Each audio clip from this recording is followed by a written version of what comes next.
Merci beaucoup. Je vous rappelle que nous étions...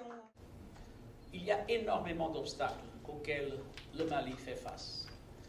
Mais tenant compte de l'espoir donné par cette convergence autour de l'accord de paix et de réconciliation, je crois qu'il nous faut demander à la communauté internationale un appui bien plus fort.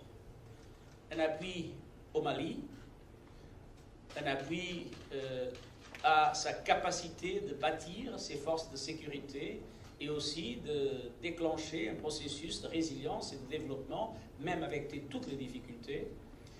Un appui au G5 Sahel, qui a besoin d'un cadre institutionnel plus fort et qui a besoin d'un financement prévisible et garanti pour les années à venir, pour qu'il puisse jouer son rôle de lutte contre les mouvements terroristes et la criminalité organisée et protéger de cette façon les populations.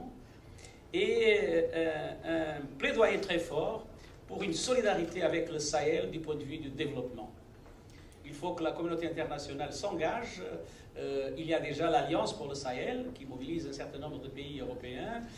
Il y a le plan des Nations Unies pour le Sahel. Il y a toute une série d'initiatives, mais il faut que tout puisse être en convergence pour que la paix et le développement soient associés.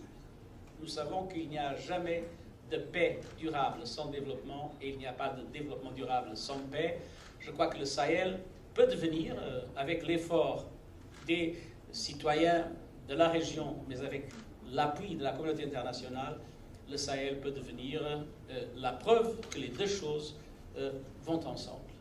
Et je tiens à souligner l'appui inconditionnel des Nations Unies. Je proposerai naturellement au Conseil de sécurité la manutention de l'opération de la MINUSMA. On va essayer même d'améliorer ses conditions de travail pour qu'elle puisse mieux protéger les civils dans les circonstances très importantes que nous allons vivre dans les mois à venir.